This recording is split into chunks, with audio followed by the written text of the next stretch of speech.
pujikan siang ini. Mengangkatku Tuhan masih sanggup, percayalah ya, Dia tak tinggalkanku. Lagi katakan, Tuhan Engkau pasti sanggup. Oh Tuhan pasti. Oh kami percaya takkan terlambat untuk mengangkatku. Tuhan pasti sanggup, percayalah Dia tak tinggalkanku. Letakkan iman percaya kepada setiap kalimat yang engkau pujikan dalam pujian ini. Maka jadi seperti apa yang kau imani dan kau percayai. Tuhan tidak pernah gagal dalam hidup kita. Manusia gagal, janji dan perkataannya gagal. Manusia mengecewakan, tapi Tuhan yang kita sembah, Tuhan yang kita ikuti, kepada Dia kita percaya. Dia tidak pernah mengecewakan dan gagal satu kali pun dalam hidup kita. Ya dan amin. Itulah janjinya untuk kita. Berapa banyak hatimu percaya kepada Tuhan?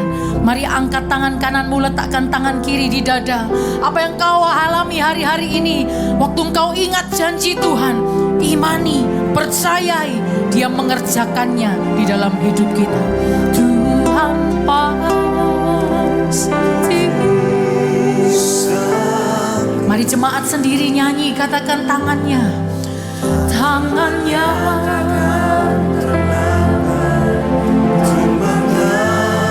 Tuhan, hati kami percaya.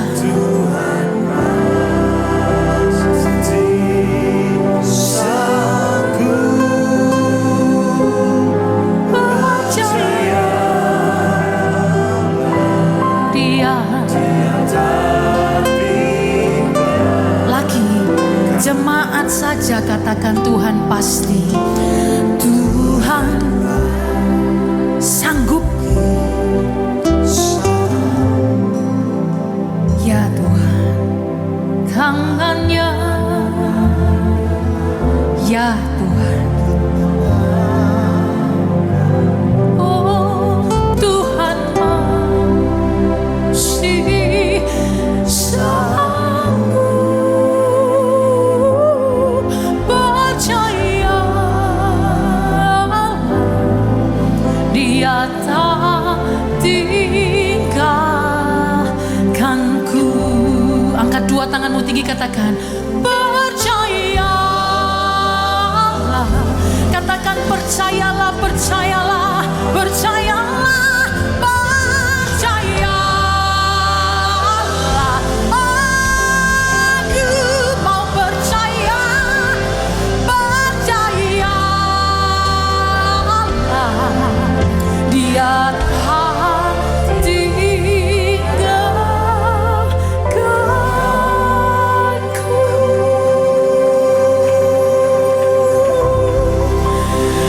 Percaya, oh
kami dengan perkataan dan janji-janji-Mu, dengan firman dan kebenaran Tuhan.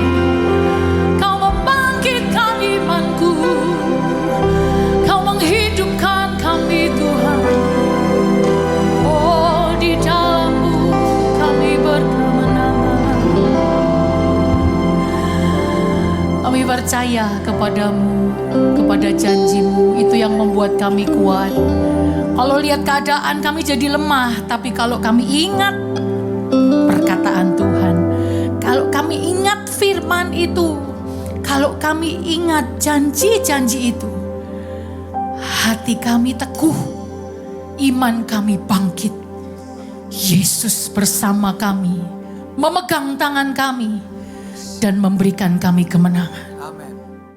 Kami boleh bangkit sungguh-sungguh karena ini satu waktu adalah anugerah bagi kami untuk menutup sejarah dunia dan berjumpa dengan Engkau di awan-awan. Urapi kuduskan kami semuanya Tuhan oleh firman-Mu, supaya kami tidak jemu-jemu, malah kami semakin giat untuk mencari wajah-Mu dan melayani sesama. Biar hati dan pikiran kami disucikan Tuhan, supaya kami selalu ingin melakukan firman Tuhan. Supaya dalam kehidupan kami Tuhan ada kehidupan nyata, yaitu firman yang terbaca melalui kehidupan kami.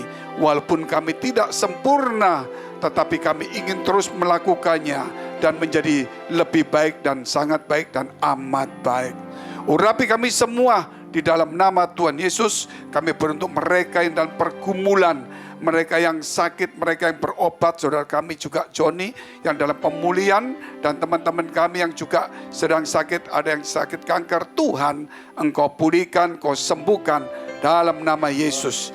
Mereka yang tertekan, mereka bermasalah, baik karir maupun keluarga, Tuhan, kami berdoa supaya Tuhan menyertai, memberkati, memberikan hikmat, kekuatan, dan memberikan jalan keluar kepada mereka. Inilah doa kami Tuhan untuk semua jemaat dan pekerja dan semua yang telah Tuhan serahkan dan berikan kepada kami untuk melayaninya. Di dalam nama Tuhan Yesus kami sudah mengucap syukur dan berdoa. Haleluya. Amin. Amin. Silakan duduk saudara yang dikasihi Tuhan. Pertama yang kita mau saudara untuk belajar, yaitu di dalam suka dan duka maupun di dalam persoalan masalah apapun juga, saudara, tetap kita harus tetap mencari Tuhan. Jangan sampai di dalam kesulitan kita mundur, atau di dalam berkat kita juga sibuk. Tetapi apapun juga saudara, kita tetap mencari Tuhan.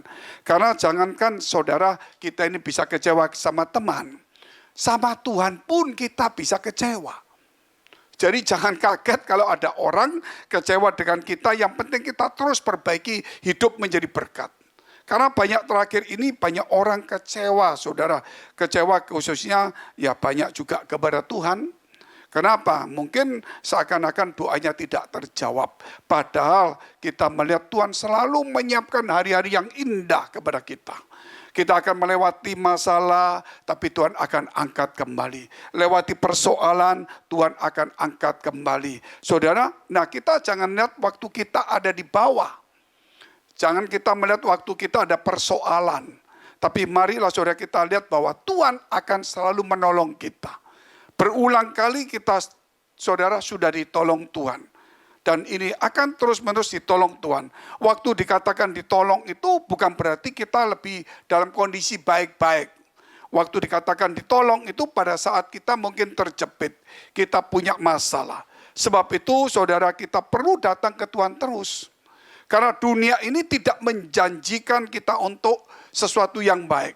Tapi kerap kali membanting kita, mempersoalkan kita. Tapi Tuhan selalu akan menolong kita. Sebab itu mulai hari ini jangan ada kecewa dengan Tuhan.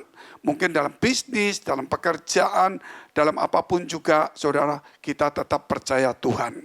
Sebab itu kita lihat dulu firman Tuhan dengan tema kemuliaan Tuhan itu nyata. Ya, itu tema bulanannya menampilkan karakter Kristus. Bagaimana menampilkan karakter Kristus? Saya ambil untuk tema-temanya kemuliaan Tuhan itu nyata. Melalui siapa, saudara? Ya melalui hidup kita, saudara. Jadi melalui apa nanti saudara akan lihat nyambung dengan tema bulanan itu. Kita lihat dulu Matius 13 ayat 16 sampai dengan 23. Tetapi berbahagialah matamu karena melihat dan telingamu karena mendengar. Sebab aku berkata kepadamu, kata Yesus, sesungguhnya banyak nabi dan orang benar ingin melihat apa yang kamu lihat, termasuk Musa, Nuh, dan sebagainya. Tetapi tidak melihatnya dan ingin mendengar apa yang kamu dengar, tetapi tidak mendengarnya. Itu perjanjian lama mereka, karena mereka tidak berjumpa dengan Yesus, dan Yesus belum turun ke dunia, belum memberikan firman-Nya. Berarti kita ini orang yang berbahagia, saudara. Karena kita bisa melihat, mendengar, dan sebagainya. Ayat 18. Karena itu dengarlah arti perumpamaan penabur itu. Jadi Tuhan memberikan kepada kita satu pandangan bahwa mereka, nabi-nabi orang benar itu ingin melihat, ingin mendengar, tapi tidak pernah melihat, tidak pernah mendengar. Cuma iman mereka percaya. Yaitu kedatangan Yesus dan firman-Nya. Sebab itu dikatakan berbahagialah kita hari ini.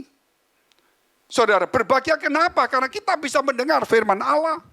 Kita bisa melihat bagaimana Tuhan pernah turun ke dunia. Dan Tuhan akan datang ke dunia ini menjemput kita. Sehingga kita akan berjumpa muka dengan muka.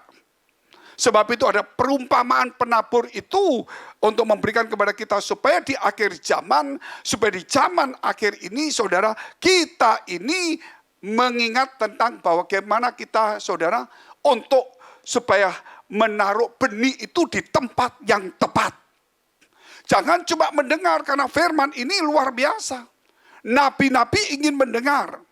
Saudara, orang benar ingin mendengar. Kita mendengar perumpamaan ini. Sehingga benih itu jangan dicuri. Kita lihat terus ayatnya dulu. Kepada setiap orang yang mendengar firman tentang kerajaan surga. Zaman dulu tidak ada. Tetapi waktu Yesus turun, itulah kerajaan surga, Injil kerajaan surga. Tetapi tidak mengertinya. Datanglah si jahat dan merampas yang ditaburkan dalam hati orang itu, yaitu firman Kristus ini. Itulah benih yang ditaburkan di pinggir jalan. Ketika ditaburkan, saudara, ada di pinggir jalan, iblis mengambilnya. Sehingga kita tidak bertumbuh. Yang muncul cuma iri, sakit hati, kecewa, benci, dendam, tidak bisa mengampuni, tidak bisa bersyukur. Saudara, ingat saudara, orang berkeluh kesah dan menggerutu, itu sudah masalahnya bisa menjadi, pertolongannya menjadi jauh. Dan lihat saudara, iblis itu tidak mencuri saudara dulunya. Ya, dia juga tidak berzina, tidak mabok, tidak judi. Dulunya tidak membunuh. Ya, tetapi dia malaikat. Kenapa disebut iblis? Karena ada 3 hal. Yang pertama dia sombong. Saudara, sombong. Kedua, saudara, dia memberontak. Iblis itu memberontak. Ketiga, dia tidak taat. Tidak taat. Karena malaikat itu tidak berbicara tentang hal-hal seperti yang hari ini kita alami. Nah, kalau kita 3 hal ini aja, sombong, saudara, memberontak, tidak taat, itu dosa awalnya iblis. Kalau soal berzina, mabuk, judi, itu dosanya manusia di dunia, godaan. Yang harus kita hindari, saudara. Tapi yang 3 ini harus dihindari, dijauhkan dari hidup kita. Dan yang dosa-dosa lainnya tetap kita harus jauhkan. Tetapi dosa yang memberontak ini, sombong, saudara, tidak taat, ini tidak kelihatan. Tidak kelihatan. Tapi kalau judi, mabuk, saudara, mukul orang, mencuri, itu kelihatan. Itu ada hukumnya di dunia. Mana ada hukum, saudara, saudara ditangkap polisi karena sombong? Ada enggak? Hei, kamu sombong, saya 3 tahun. Buktinya sombong, kata orang ini, orang itu ngomong lain, saudara. Enggak apa? Bisa enggak, saudara? Enggak ada. Gitu loh. Sebab itu kita lihat hati-hati sekali. Ya, ayat ini ada 4 tentang benih yang ditaburkan itu. Ingat, benih itu jangan, oh ini Pak saya sering dengar Pak. Betul, tapi berbahagialah orang yang mendengarnya. Nabi ingin mendengar gak bisa. Ternyata Injil ini diberitahukan seperti ini. Kita harus tangkap, saudara, 100 kali lipat diingat-ingat. Supaya benih itu jangan dicuri iblis. 1000 kali kita ibadah, cuma 2 yang nyantol. Diberkati, betul gak saudara? Terus dapat mujizat. Yang lain-lain gak nyantol, mengasihi, mengampuni. Lupa ya, gitu loh saudara. Lupa itu, hati-hati. 20. Benih yang ditaburkan di tanah yang berbatu-batu, ini tipe kedua. Ialah orang yang mendengar firman itu dan segera menerimanya dengan gembira. Senang dia. Waduh, luar biasa. 21. Tetapi ia tidak berakar dan tahan sebentar saja. Sampai hari Minggu saja. Senin sudah lain lagi, saudara. Senin sudah dunianya lain. Hanya Minggu khusus. Apabila datang penindasan atau penganiayaan atau masalah, karena firman itu, orang itu pun segera murtad. Katanya Tuhan tolong, kok gak ditolong? Saudara, ditolong itu di akhir. Akhirnya bagaimana? Yang penting itu akhirnya. Contohnya, akhirnya masuk penjara, mati, mengenaskan. Nah itu berat. Penjahat yang jahat akhirnya ditolong Tuhan. Betul nggak saudara? Yang penting kita lihat akhirnya. Jangan lihat perjalanan proses hidup. Proses hidup saudara naik turun, masalah ada tapi kita harus bertahan di akhirnya. Selalu ada di end, masalah ada di endnya. Semuanya. Terus, ini yang tipe ketiga. Yang ditaburkan di tengah semak duri. Ialah orang yang mendengar firman itu lalu dengar kekhawatiran dunia ini dan tipu daya kekayaan menghimpit firman itu sehingga tidak berbuah. Ini saudara. Wah, dengar firman Tuhan, khawatir terus. Sering kita ngomong jangan kamu khawatir. Khawatir terus saudara. Setelah khawatir, carinya gereja yang bicara kekayaan. Loh ini kan betul ini saudara. Bicara kekayaan, makanya firman itu terhimpit. Karena cuma khawatir mau kaya, saudara. Nah, tidak bisa bersyukur. Sehingga tidak berbuah. Kita tidak perlu khawatir, karena Tuhan pasti tolong kita. Saudara, kalau kita tinggal di desa, mungkin kehidupan kita cukup untuk di desa. Pergi ke kota, mungkin sebulan 4 kali. Kalau kita di kota, ke desa, mau ke desa, sebulan 10 kali bisa. Biayanya lebih rendah. Kalau saudara tinggal di kota, pergi ke Singapura, cukup 3 bulan sekali, habis uang. Sudah itu habis semua. Apalagi musim liburan, habis sudah. Semua naik, cuma 5 hari senang-senang, pulang kerja lagi 6 bulan, otot lagi. Gitu saudara.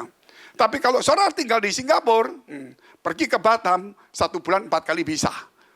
Gitu saudara. Tetapi jangan tinggalkan gereja. Betul saudara ya. Tapi kalau saudara tinggal di Singapura, ya hidupnya pas. Tapi saudara merasa kurang enggak sebenarnya. Tinggal saudara mau makan ya tinggal aja di Batam 2 hari sana. Gitu loh. Kalau mau, wah Pak Batam naik Pak, apa namanya itu, ferinya lebih mahal. Ya ke anu aja, kemana? Sebelah Johor Bahru. Makanannya turun semua, cuma 20.000. Cuma antrinya 1 jam, gitu saudara. Ya enggak apa-apa. Gitu. Nah itu contoh-contoh lah. Gitu. Nah memang kalau berobat orang, kalau orang Indonesia berobat di sini, waduh hotelnya mahal. Ya dia berangkat aja ke JB malamnya, besok datang lagi. Itu contoh saudara. Jadi sebenarnya kota kita ini, tempat-tempat negara tertentu itu kehidupannya tinggi. Kehidupannya tinggi, gajinya tinggi, ya pas-pasan saudara. Mau di desa, ya beda semuanya. Sebab itu kalau Tuhan cukupkan kita di tempat ini dengan biaya yang tinggi, itu bagi orang desa itu sudah sepertinya tidak bisa dipikirkan. Tapi saudara selalu khawatir. Nah ini yang repot saudara. Nah ini makanya kita harus ingat bahwa ada namanya kehidupan kita tingkat-tingkat itu. Nah, sehingga ketika saudara, hidup saudara, ketika air laut naik, Betul kan? Perahu saudara pasti akan naik. Gitu loh. Kecuali kalau perahu saudara diikat di bawah, nggak bisa naik. Gitu. Jadi kehidupan kita kalau biaya hidup itu naik, pasti kehidupan kita juga naik. Amin. Goncangan ada, kapal itu kena goncang ada, tapi dia tidak tenggelam karena dia terus di atas air.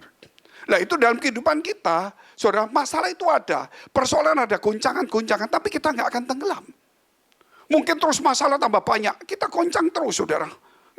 Tapi tetap aja, mungkin terbalik, tapi nggak tenggelam. Tinggal kita putar balik lagi, masuk lagi, bahasa sedikit lah, saudara. Anggap aja seperti itu.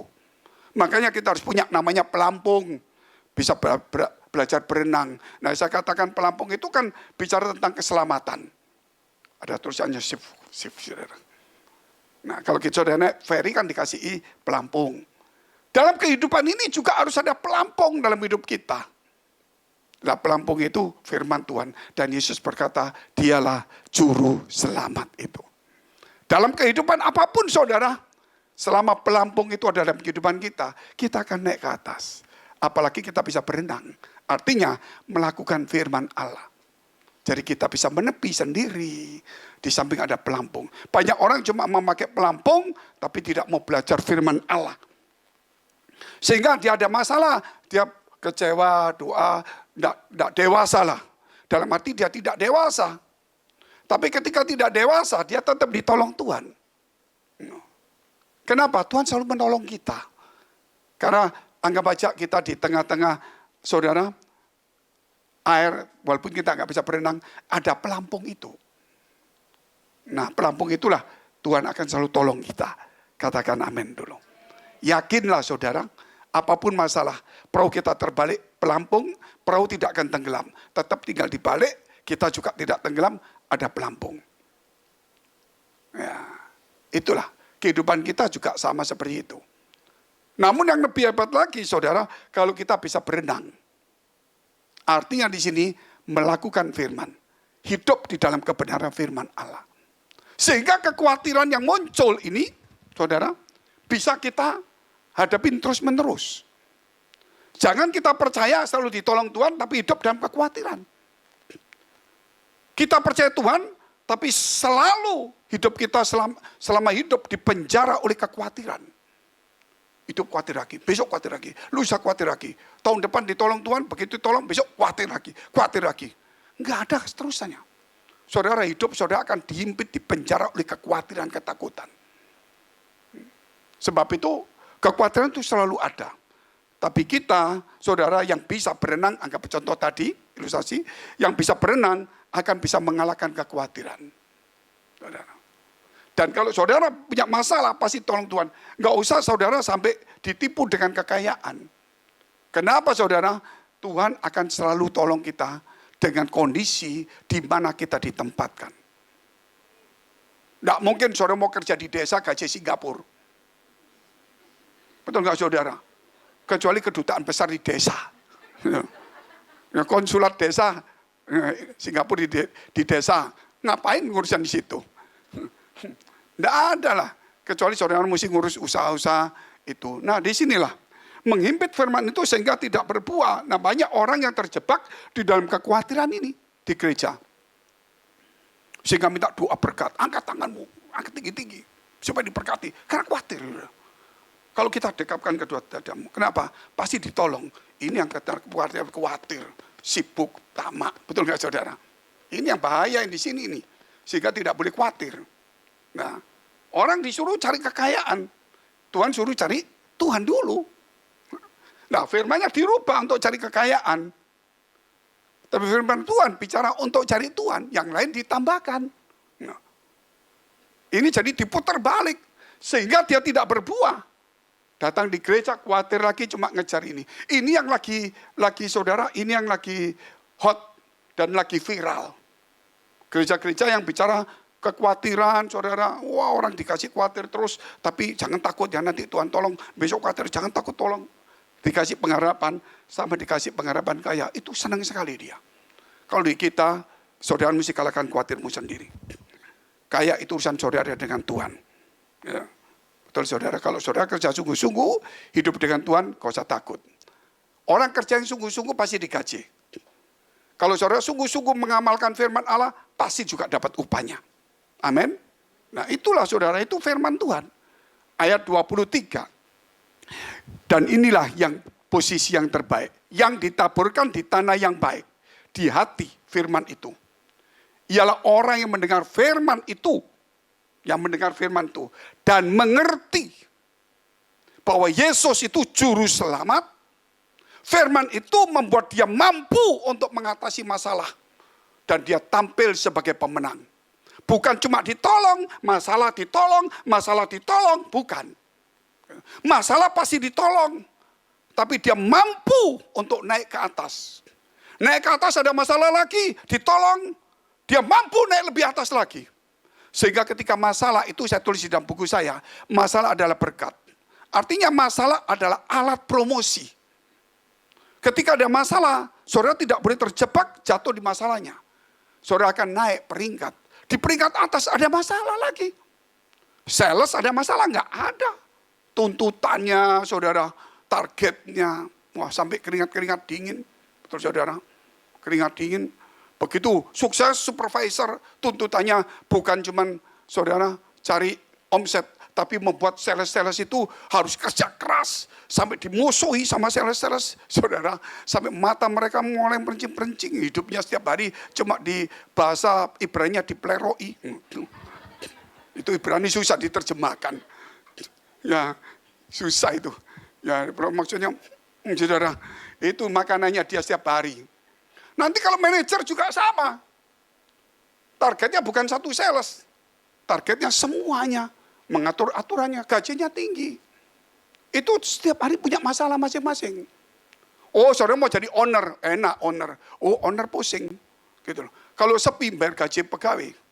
Pegawainya sepi nggak sepi, Pak. Covid ya tetap. Nah, urusan Covid tetap begini, Pak. Nah, dia kalau untung banyak, rugi-rugi banyak. Terus naik peringkat semua. Kapasitas hidup, pikiran hidup itu, nah itu saudara diajar untuk firman Allah. Sehingga kita tidak boleh apatis di gereja. Apa apatis? Wah, aku datang gereja supaya kaya, aku khawatir masalahku, supaya Tuhan tolong, supaya aku diberkati lagi. Hidupnya gitu terus di gereja.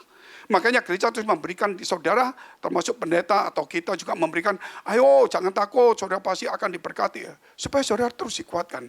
Padahal saudara tidak pernah kuat. Makanya dikatakan hidup kita ini seperti kita tinggal di sebuah perahu. Gelombang itu pasti ada, ombak itu pasti ada. Ya, tetapi perahu tetap di atas. Seandainya terbalik pun ada pelampung. Artinya Tuhan akan tolong kita. Tidak mungkin kita tenggelam asal bersama Yesus. Tapi kalau kita bisa berenang, berarti kita melakukan firman Allah.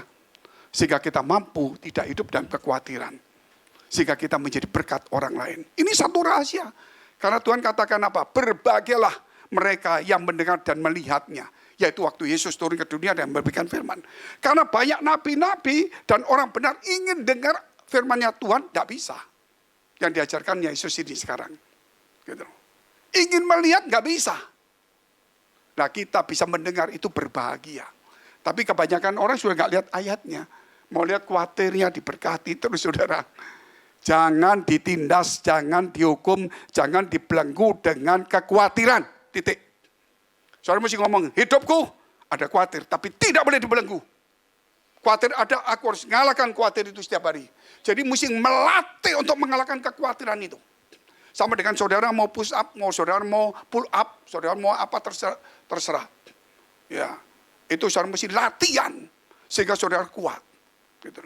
Kalau enggak terus saudara khawatir, kecewa, enggak akan selesai hidup ini. Padahal Tuhan pasti tolong kita.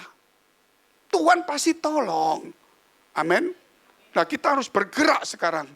Jangan cuma di tengah laut ditolong terus. Tunggu orang kirim minuman. Tapi saudara mesti berenang. Gitu loh. Mencari tempat yang saudara Tuhan mau sediakan bagi kita. Sehingga yang ditaburkan di tanah yang baik ialah orang yang mendengar firman itu dan mengerti. Bukan hanya Tuhan juru selamat, mengerti. Dan karena itu ia berbuah. Berbuah itu bisa dinikmati orang lain. Oh saya berbuah Pak.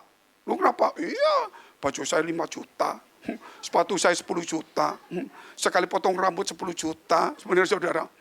Wah bagus sekali, nggak salah sih itu bagi orang yang punya duit lebih-lebih, mau apa dia, gitu loh. Mau buang juga harus gitu, harus dihabis-habisin mungkin, gitu loh. Tetapi saudara lihat berbuah itu bukan gitu. Kalau pohon berbuah itu tidak dimakan sendiri. Ada enggak pohon besar ini setelah gede, aduh aku 3 tahun nyari air, sekarang pepayanya sudah kuning, daripada diambil orang itu saya makan sendiri deh. Makanya Tuhan selalu berkata, saudara, pohon berbuah itu artinya bahwa kalau kita berbuah itu supaya dinikmati orang lain. Ya, dinikmati orang lain bukan berarti saudara jalan-jalan di orchard putar-putar di mana-mana putar-putar, saudara cuma minum di air keran, ketemu teman saudara kasih kopi ya. Saudara, ya jadi berkat lah saya minum air keran, Bapak minum kopi. Minumlah sama-sama untuk sama-sama menjadi berkat gitu.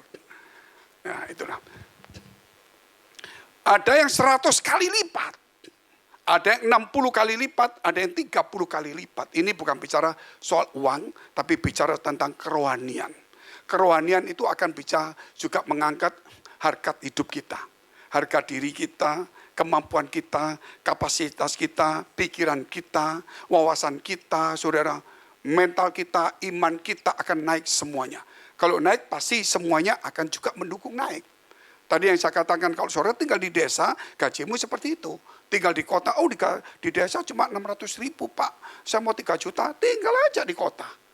Di kota 3 juta kok nggak cukup Pak. Ya kos-kosannya udah 1 juta. Betul nggak saudara? Belum makan, belum transportasi sudah 1 juta. Wah kalau gitu aku di Singapura Pak, gajinya 3.000 silakan. 3.000 berapa? 33 juta boleh. Kos-kosannya sudah 11 juta. Loh benar saudara, kos-kosan sudah segitu. Terus sekali makan sudah 60.000, 70.000. Gitu loh. Belum yang lain-lainnya. Nah jangan main-main. Nah artinya Tuhan akan membuat kita ini sesuai dengan aturan. Tapi kita akan selalu dicukupkan. Bahkan kalau kita suka menabur, Tuhan akan titipkan yang lebih untuk ditaburkan. Banyak orang saudara lihat aja. Kenapa kalau kita bilang saudara ada buah cuma 1 bijinya. 1 bijinya. Nah itu memang menunjukkan kalau ditabur dia bisa jadi banyak, cuma 1 biji. Tapi kalau saudara lihat ada buah yang bijinya banyak. Contohnya apa? Pepaya. Benar kan? Makanya murah. Murah, enak gitu saudara. Itu bisa ditabur banyak sekali gitu loh. Nah, bagaimana kalau pisang? Cari di Google. Kita nggak bicara tentang tumbuh-tumbuhan ini. Kita bicara tentang hal ada 100 kali, ada 60 kali lipat, ada 30 kali lipat. Bagaimana hidup saudara? Apakah saudara setelah menjadi berkat, apakah sisanya saudara mau taburkan kembali? Ditaburkan bukan berarti memberikan per bulan. Pandangan gereja kita, saudara tidak selalu berpikir begitu. Ditaburkan artinya saudara bahwa kita ini belajar untuk melakukan sesuatu yang baik. Tidak semuanya harus dihabiskan untuk diri kita. Tapi sisakan juga mungkin ditabur untuk orang tua kita, baik untuk gereja maupun juga untuk tabungan masa depan, untuk dan sebagainya. Kalau di Singapura, ya harus asuransi mungkin kan. Kenapa? Kerja 10 tahun, sekali sakit, sama rumah, jual diri, HP semua. Ngeri saudara, bener ngeri loh. Jangan main-main. Gitu. Saya kadang-kadang lihat itu teman kita di Jakarta, teman ini, gaji 60 juta, 70 juta. Wah seneng, tinggi. Wah ketemu sama saya, kok nggak ke gereja? Aduh sibuk Pak. Sejak gereja nih, aduh sibuk Pak. Ya kenapa sibuk? 70 juta Pak. Kalau saya nggak sibuk cuma 8 juta gitu loh. Jadi minggu nggak ke gereja, sorry Pak, online. Sudah. 1 tahun dia keluar gereja, keluar perusahaan. Loh, 70 juta kamu kok keluar kenapa? Teman saya Pak, gaji 70 juta baru 8 bulan stres. Terus masuk rumah sakit biayanya 3M. Nggak cukup. Gaji tinggi ditekan, saudara. Makanya langsung linglung, saudara. Linglung obatnya nggak bisa kembalikan. Nah maksud saya mesti harus juga jaga kesehatan yang baik lah. Kalau kita masih sehat itu anugerah Tuhan. Jangan mengejar sesuatu sampai merusak kesehatan saudara. Karena hidup kita itu adalah rumah Tuhan. Bukan kekayaan itu adalah rumah Tuhan. Bukan. Saudara pikir mobil saya rumah Tuhan. Bukan. Rumah saya mewah ini rumah Tuhan. Bukan. Kekayaan saya bukan itu rumah Tuhan. Yang rumah Tuhan adalah hidup kita. Sehingga itu perlu dijaga yang baik. Mau kaya atau miskin usaha masing-masing. Sehingga hari ini kita mau melihat saudara. Hal-hal pertama secara singkat. Karena ini sudah saya terangkan secara ayatnya. Yaitu poin pertama melihat kemuliaan Tuhan. Saya tambah satu ayat 1 Petrus pasal 3 ayat 21. Tadi sudah dikatakan melihat kemuliaan Tuhan. Juga kamu sekarang diselamatkan oleh kiasan yaitu baptisan. Maksudnya bukan untuk membersihkan kenajatan jasmani. Melainkan untuk memohonkan hati nurani yang baik kepada Allah oleh kebangkitan Yesus Kristus. Supaya saudara bisa melihat kemuliaan Allah. Hati kita harus murni. Orang dibaptis saudara. Dibaptis tujuannya bukan supaya dosanya bersih. Percaya Yesus itu dosanya bersih. Makanya penjahat di samping Yesus ketika Tuhan ingatlah aku ketika kamu di Firdaus hari ini juga. Karena dia percaya dosanya langsung hilang. Lah baptisan itu memohonkan hati nurani. Ada orang minta dibaptis 3 kali. Untuk apa? Ya Pak waktu dibaptis rambut belum kena. Ada yang begitu udah. Ada yang dibaptis Pak belum penuh ya udah. Ada yang dibaptis Pak lupa bawa dompet. Untuk apa dompet dibawa? Gitu. Ada yang bawa surat utang saudara. Untuk apa? Gitu loh. Itu memohonkan hati nurani. Amin. Gitu loh. Hati nurani. Kalau 3 kali dibaptis ya nuranimu mesti muncul. Lebih murni mengikut Tuhan. Sehingga poin pertama, melihat kemuliaan Tuhan itu kalau hati kita murni di gereja. Jangan lagi ada kekhawatiran, ketakutan, cuma ingin kaya, tapi ingin melihat Tuhan aja. Karena Tuhan itu segala-galanya. Segala-galanya. Orang selalu melihat manusia nggak mau melihat Tuhan. Itulah jebakan-jebakan maut. Saya punya kenalan banyak, yang gede-gede gitu, saya tidak pernah, saya menghormati dia. Tapi saya tidak mengejar untuk cari yang itu. Saya mengejar dia selalu kasih firman. Malah saya kasih firman. Saya kasih ayatnya saudara. Saya kasih ayatnya apa? Jikalau kamu bisa mempercayakan kepada orang. Dan orang itu bisa dipercaya. Itu anugerah. Jikalau kamu percaya kepada seseorang. Dan orang itu tidak bisa dipercaya. Itu malah petaka. Betul nggak saudara? Betul. Oleh sebab itu percayalah kepada Yesus. Itulah kebenaran. Kepada siapa hidupmu kamu percayakan? Kekayaanmu, karirmu, kesehatanmu. Waktu akan menjawabnya. Saya tulis di bawahnya. Maka Yesus berkata, gitu loh. Mengapa kamu kurang percaya? Maka dia bangun, dia teduhkan badai. Diam! Maka badai, taufan, laut pun, ombak pun teduh. Kepada siapa kita percaya? Jawab sendiri. Sebab itu saudara hari ini kita mesti melihat bahwa kalau matahari tidak kelihatan, kalau siang, bukan berarti matahari sembunyi. Dia sudah diatur semuanya. Kalau tidak kelihatan bukan matahari tidak ada. Tapi tertutup awan. Kalau Tuhan tidak nyata dalam hidup kita, bukan berarti Tuhan tidak ada. Bukan berarti Tuhan bersembunyi. Tetapi awan dosa itu yang menutup kita. Awan kekhawatiran itu yang menutup kita. Awan ambisi untuk menjadi kaya sehingga kita lupa kepada Tuhan. Itu yang menutup mata kita untuk melihat Tuhan itu. Sehingga awan itu harus kita singkirkan. Untuk ke Tuhan kita harus betul-betul mencari Tuhan. Tidak ada yang lain. Itu penting sekali. Di gereja itu penting. Saudara, makanya Tuhan berkata 2-3 orang berkumpul dalam namaku aku hadir. Tuhan tidak katakan 1000 orang. Tidak katakan 1 juta orang. Karena bagi Tuhan bukan banyak atau sedikit. Tapi bagi Tuhan adalah hati yang rindu haus akan firman Allah. Bukan berarti besok, Pak kalau gitu gereja kita jadikan 2-3 orang aja. Sewanya nggak cukup bayarnya Pak. Kita 1 tahun jual rumah terus pindah semua. Bukan berarti begitu. Kita itu harus, maksud saya itu yang penting di sini nih, saudara harus hidup saudara yang diserahkan Tuhan. Gitu. Bukan jumlah boleh banyak, tetapi apakah semua itu diajar cari Tuhan? Kalau jumlah semua banyak tapi tidak diajar cari Tuhan, hanya satu kebanggaan, itu sama dengan menara Babel. Tetapi kalau banyak atau sedikit tapi semua diajar untuk mencari Tuhan, itu satu kebenaran. Oke, kita lihat saudara.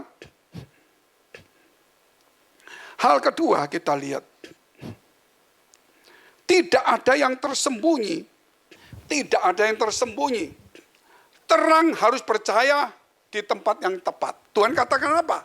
Kalau pelita itu tidak ada pelita nih Pak, tapi saya taruh di bawah meja yang tertutup, nggak ada gunanya. Gitu. Pelita itu harus ditaruh di meja, di atas meja, bahkan di kaki dian. Nah kalau di meja nggak pakai kaki dian, saudara, itu waktu apalagi mejanya kayu bisa terbakar. Harus kaki dian. Kebenaran itu saudara harus ditaruh di tempat yang tepat. Itu supaya saudara apa yang kita lakukan jangan cuma dibuang. Tuhan katakan apa? Jangan melemparkan sesuatu berharga kepada yang tidak bisa dipercaya. Banyak ayat-ayatnya yang begitu. Nah saudara menginjirin orang tapi orang itu sudah memang tidak bisa. Ya saudara beritakan aja, nggak bisa terus-terusan. Gitu. Biar firman itu tumbuh pelan-pelan. Nggak bisa waktu saudara habis ke situ. Doakan. Itu pupuk saudara. Supaya waktu kita tidak habis.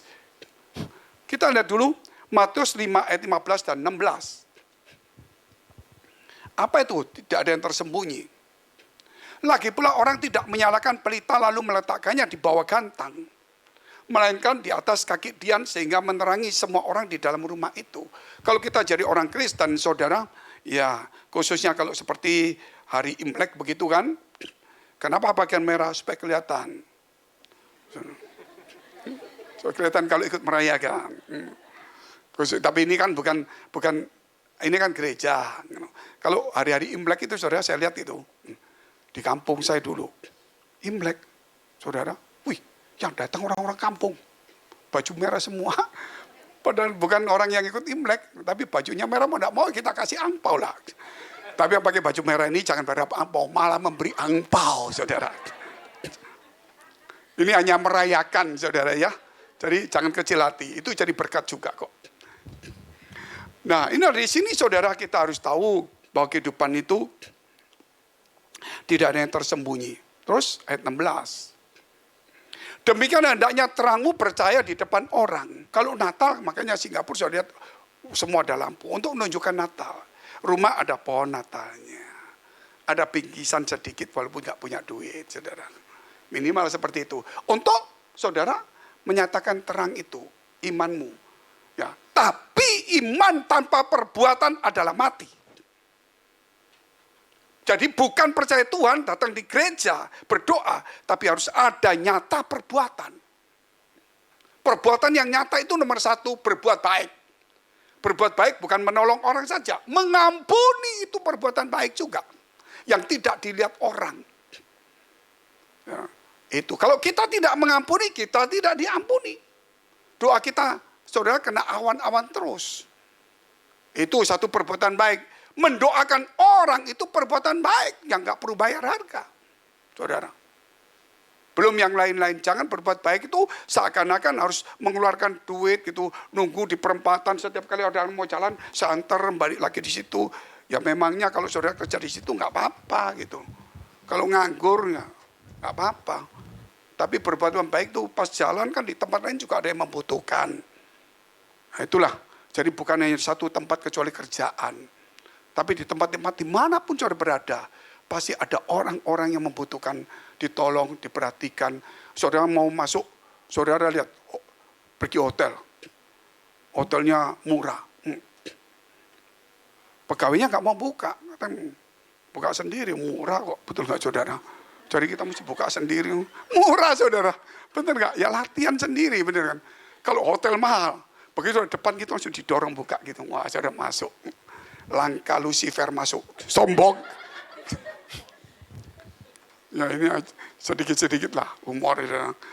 Nah itu memang semua ada waktunya begitulah. Tapi yang nomor satu, supaya mereka melihat perbuatanmu yang baik dan memuliakan Bapakmu yang di surga. Harus ada, bukan cuma kekristenan. Harus ada nyata itu. Gitu. Nomor satu kalau kita lihat berdamai. Mengucap syukur, berdamai, mengampuni, mendoakan itu dulu saja. Bersukacita inilah 5 itu mudah. Kalau berdamai sudah orang senang. Nah, bersyukur tetangga kiri kanan senang. Daripada saudara mengeluh terus. Mengeluh terus itu orang gak suka. Muka muram, wah tambah. Saudara gak suka orang. Gitu loh. Apalagi saudara. Nah, bersukacita itu orang paling senang. Kalau saudara bersukacita terus muka, wah orang titip uang. Tapi belum tentu kembali loh. Tapi kalau muka muram saudara, gak mungkin orang mau titip uang.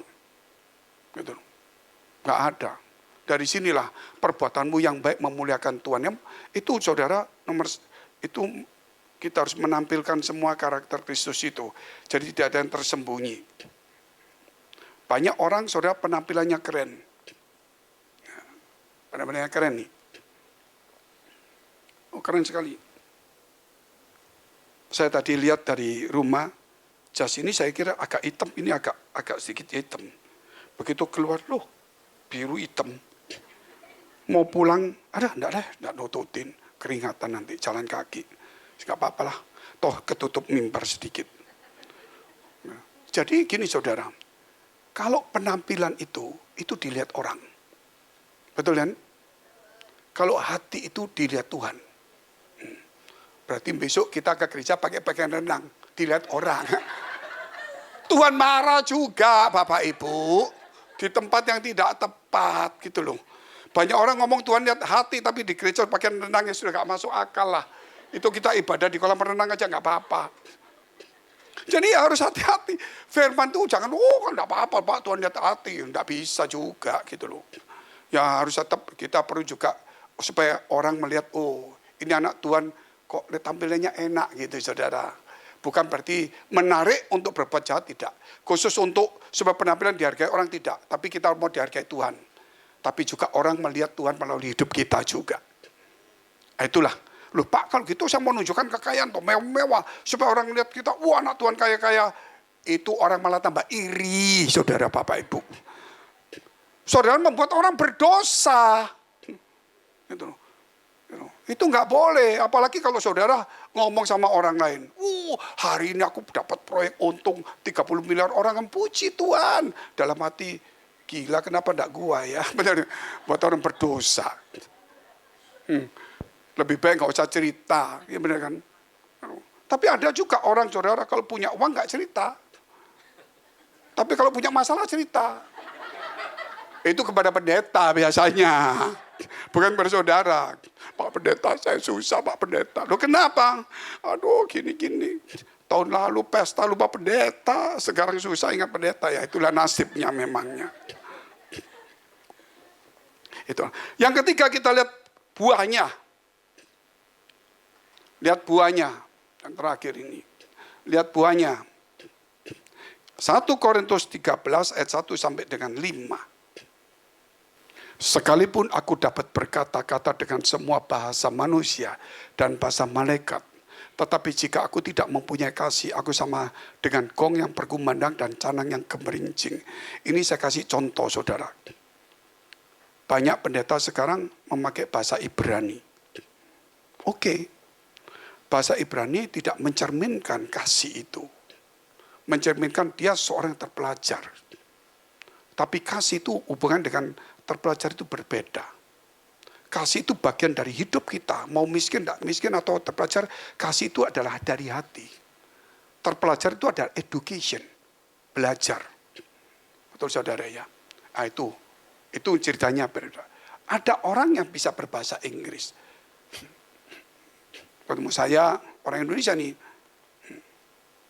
Morning. Konnichiwa, sama aja. Gitu. Oh saya ikutin aja saudara. Ngomong aja. Buongiorno, ngomong apa terserah lah. Pokoknya ikuti cepat-cepat aja saudara. Tapi tidak mencerminkan dia orang barat. Betul nggak? Betul kan? Orang barat di Indonesia. Selamat pagi. Bukan berarti orang Indonesia dia. Gitu loh. Jadi bahasa tidak mencerminkan pribadi seseorang. Betul nggak saudara? Mencerminkan intelektual dan edukasi seseorang. Kita berbahasa baik untuk menunjukkan intelektual. Bahwa kita orang terdidik. Jadi Kristen bukan orang tidak terdidik. Tapi kasih itu menunjukkan buah dari iman kita. Itu lain. Jadi kasih tidak bisa dipelajari di sekolah-sekolah. Saudara, tidak bisa. Kasih itu firman yang mengubah hidup kita. Sehingga kita care dengan orang lain. Semakin kita belajar di sekolahan, semakin kita menjadi egois loh. Gua belajar sendiri, saya pernah saudara waktu kuliah itu. Saya ketemu teman-teman, ini jujur waktu dulu.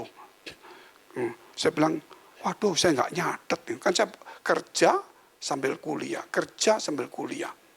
Jadi nggak nututin kadang-kadang.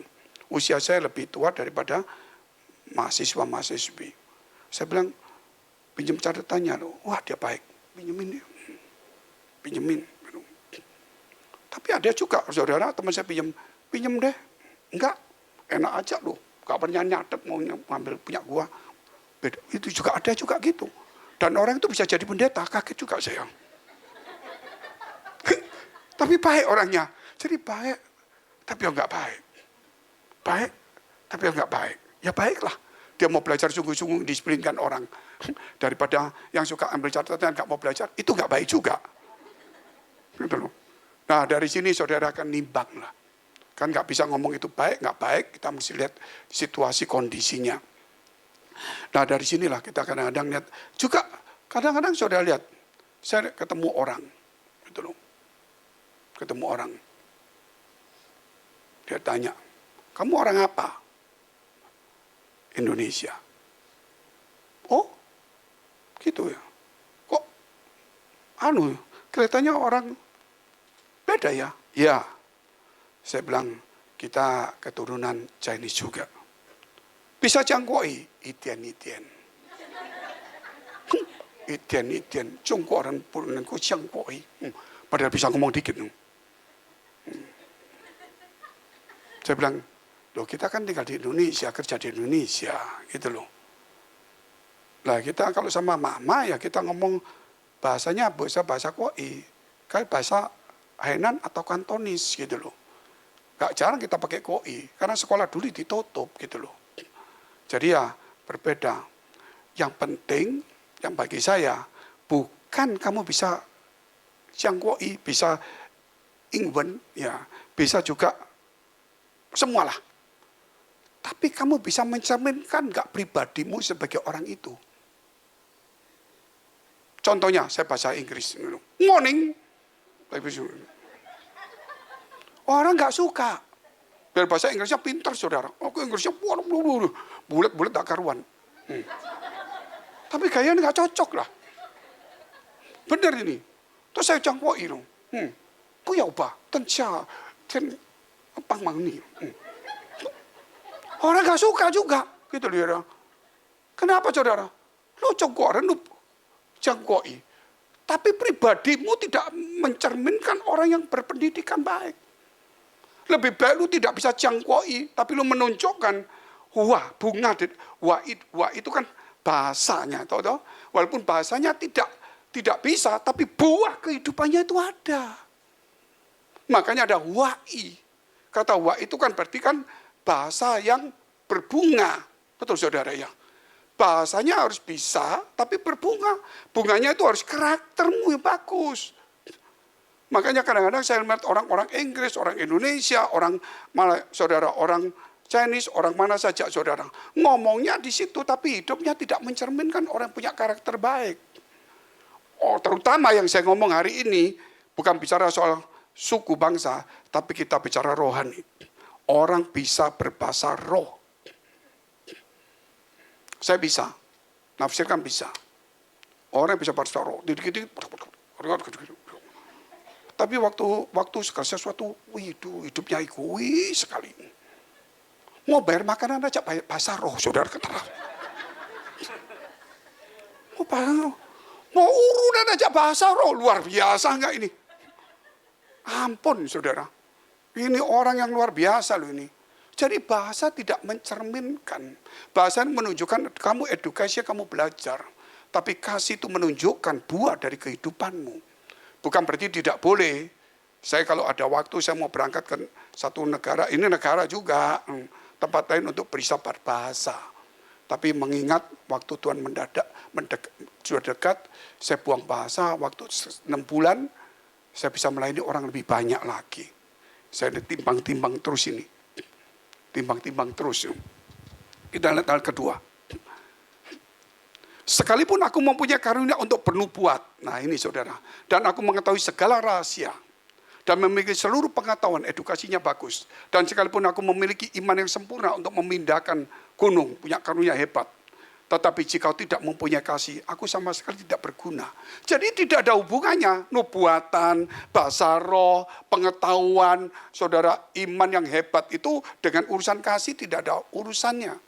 Justru iman itu harus melahirkan perbuatan. Perbuatan itu adalah salah satunya kasih.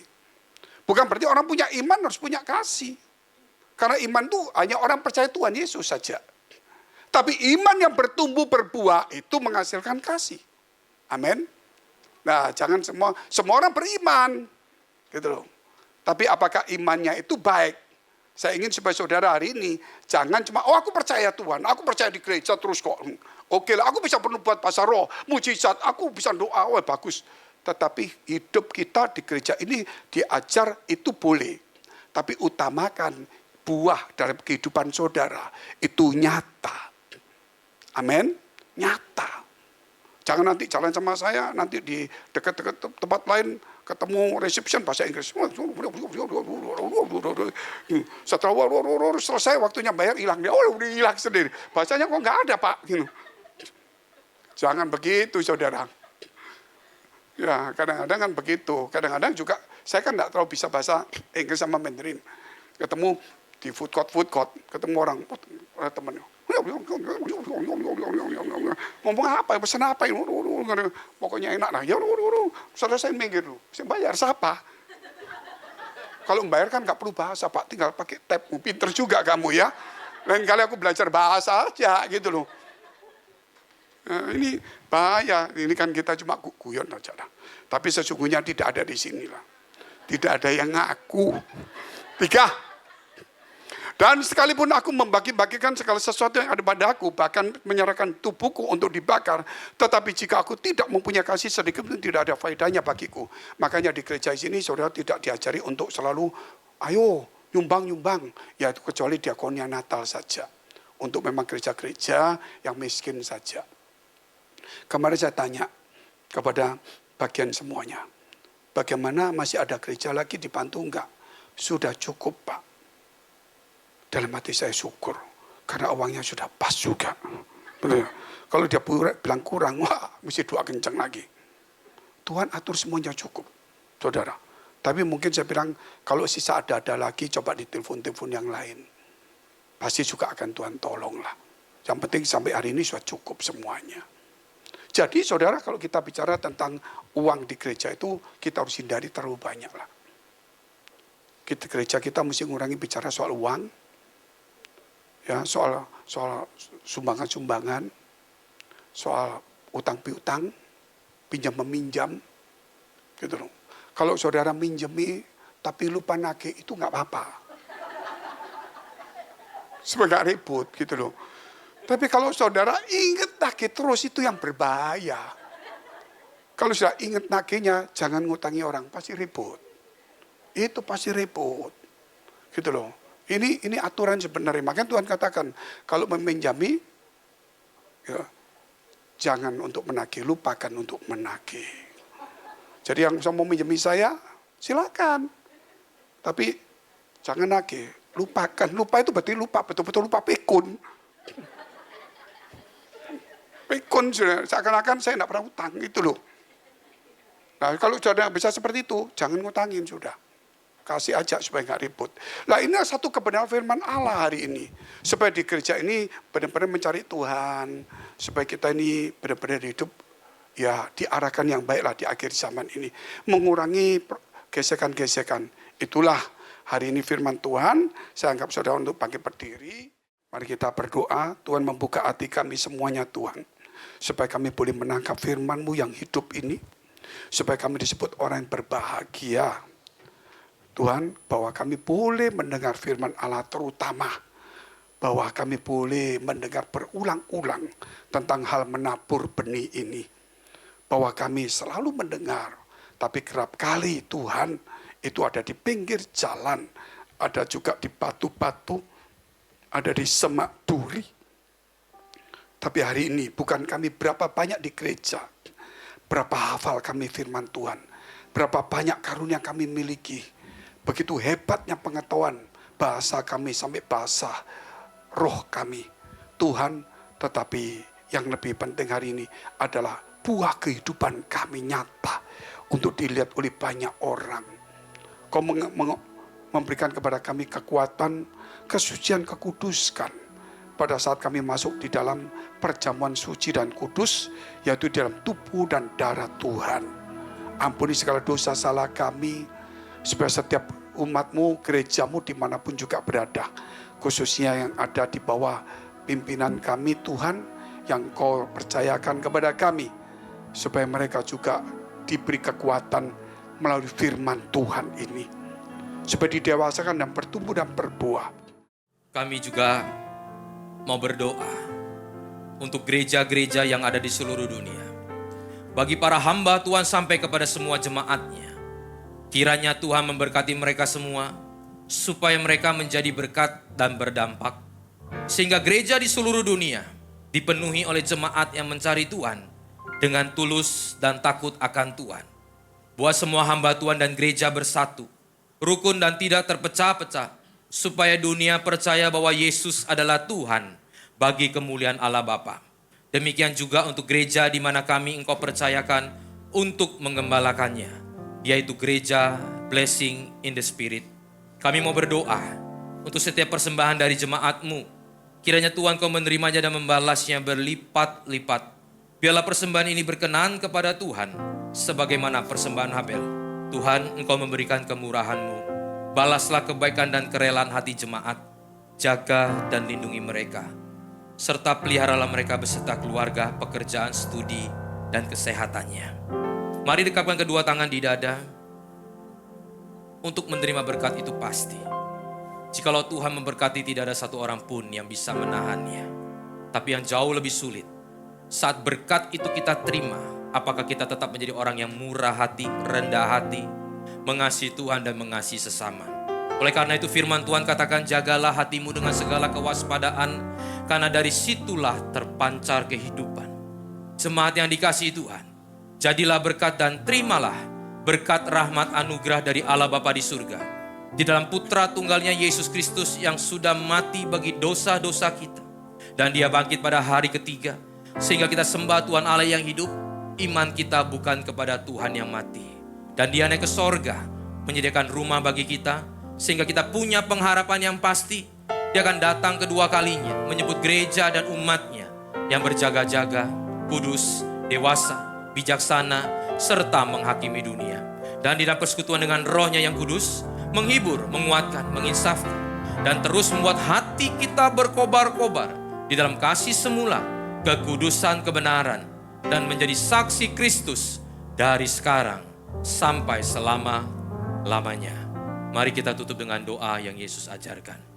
Bapa kami yang di surga, dikuduskanlah namamu, datanglah kerajaan-Mu, jadilah kehendak-Mu di bumi seperti di surga. Berikanlah kami pada hari ini makanan kami yang secukupnya, dan ampunilah kami akan kesalahan kami, seperti kami juga mengampuni orang yang bersalah kepada kami. Dan janganlah membawa kami ke dalam pencobaan, tetapi lepaskanlah kami daripada yang jahat. Karena Engkaulah yang punya kerajaan dan kuasa dan kemuliaan sampai selama-lamanya. Amin. Amin.